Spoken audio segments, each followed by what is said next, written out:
नमस्कार। MSD 6 के अंतर्गत आज हम समाज सुधार आंदोलन के विषय में चर्चा करेंगे। हिंदी उर्दू क्षेत्र में समाज सुधार के प्रयत्न को कुछ ऐसे तथ्यों की रोशनी में देखना होगा जो उसे दूसरे प्रदेशों से अलग करता है। बंगाल, महाराष्ट्र, गुजरात, तमिलनाडु, केरल आदि भारत के विभिन्न प्रांतों में जो समाज सुधार आंदोलन चले उसको चलाने का श्रेय ऐसे महापुरुषों को था जिन्होंने जनता के बीच जाकर ये काम किया और लोगों को इस कार्य के लिए एकजुट किया। यानी ये जो समाज सुधार आंदोलन था, जो कुछ खास लोगों ने जो है जनता के बीच जाकर के उसने जागरूक करने की कोशिश की। लेकिन हिंदी उर्दू प्रदेशों में सैयद अहमद खां के सिवा ऐसा कोई महापुरुष 19वीं सदी में नहीं हुआ। सैयद अहमद खां का आंदोलन मुस्लिम समाज तक सीमित था और हिंदी उर्दू विवाद के संबंध में उनके रवैये के कारण प्राय उनकी भूमिका को हिंदी समाज में कभी भी अनुकरणीय नहीं समझा गया। और सबसे बड़ी बात ये थी कि जो सैयद अहमद खां थे, इन्होंने जब इस समाज सुधार आंदोलन किया तो इन्होंने हिंदी और उर्दू दोनों को बढ़ाने की बात कही, जिससे कि इनके इनके नाम को जो है बहुत ज़्यादा लोगों ने उजागर करने में कहीं ना कहीं बहुत ज़्यादा सहमति नहीं जताई, क्योंकि अन्य लोग जो है वो हिंदी का समर्थन कर रहे थे, ये हिंदी उर्दू दोनों का कर रहे थे, और दूसरे ये मुस्लिम समाज को अधिक जागरूक करने का काम करते थे। तो हिंदी समाज में सुधार का ये कार्य प्राय लेखकों ने किया, जिनमें भारतीय हिंदू सर्वोपरि हैं। कुछ सीमा तक उन्होंने स्त्री शिक्षा आदि के लिए संस्थाएं भी स्थापित की, लेकिन लेखकों की जो सीमाएं होती हैं वे इनकी भी थी। हिंदी के लेखकों पर बंगाल के ब्रह्म समाज और गुजरात के आर्य समाज का असर पड़ा। इसमें भी बंगाल का असर सिर्फ शिक्षा के प्रसार तक ही सीमित था। इसके प्रभाव में आकर हिंदी के लेखकों ने एक और पाठ्य पुस्तकों को तैयार करने की ज़रूरत महसूस की।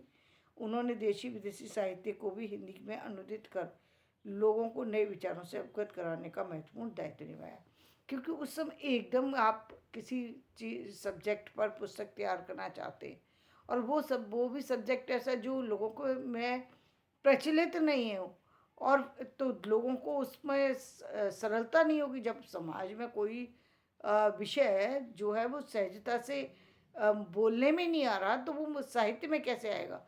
तो उसमें पुस्तक भी तैयार करने में दिक्कत थी, तो अनुवाद के द्वारा पुस्तकें तैयार की गई। हिंदी में अनुदित कर लोगों ने नए विचारों को अवगत कराने का महत्वपूर्ण दायित्व निभाया। समाज सुधार संबंधी प्रेरणा उत्तर भारत में आर्य समाज से ही ग्रहण की गई। आर्य समाज के संस्थापक स्वामी दयानंद सरस्वती यद्यपि स्त्री शिक्षा के समर्थक थे, बाल विवाह के विरोधी थे और जाति पाति का समर्थन नहीं करते थे, लेकिन वे दूसरे धर्मों के प्रति बहुत सहिष्णु नहीं थे। मतलब जो दयानंद सरस्वती थे बाकी सारी चीज़ों में ठीक थे, लेकिन सभी धर्मों को साथ लेकर के चला जाए या सभी धर्मों के साथ जो है वो उनका एक सा व्यवहार हो, ऐसा नहीं था। हिंदी लेखों पर आर्य समाज का प्रभाव इतना ही रहा कि उन्होंने आर्य समाज के नज़रिए से ही समाज सुधार का समर्थन किया, लेकिन उस दौर में जो पुनरुत्थानवादी उभार दिखाई दे रहा था उसका गहरा असर हिंदी लेखकों पर नज़र आता है।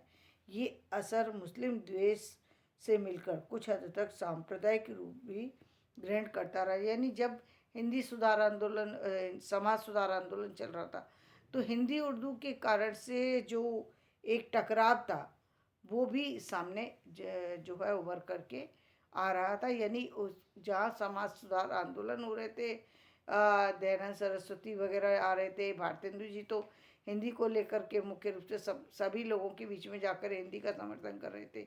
स्त्री शिक्षा का, बाल विवाह का, दलित मतलब वो सारी चीज़ों को लेकर चल रहे थे। लेकिन जहाँ हम बात करते हैं कि दयानंद सरस्वती की, वो कुछ खास लोगों को साथ में लेकर चलने के समर्थक थे, वहीं जो है आर्य समाज वाले वो आर्य समाज पद्धति के और कुछ खास चीज़ों को लेकर के चल रहे थे।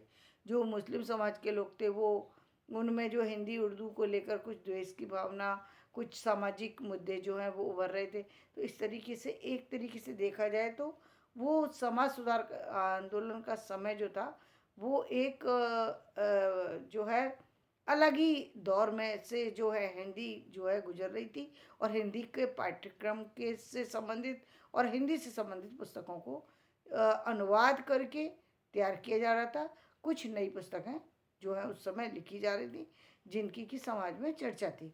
तो धन्यवाद। आज का वीडियो मैं यही समाप्त करती हूँ। कल हम वापस से इसी सब्जेक्ट पर बात करेंगे।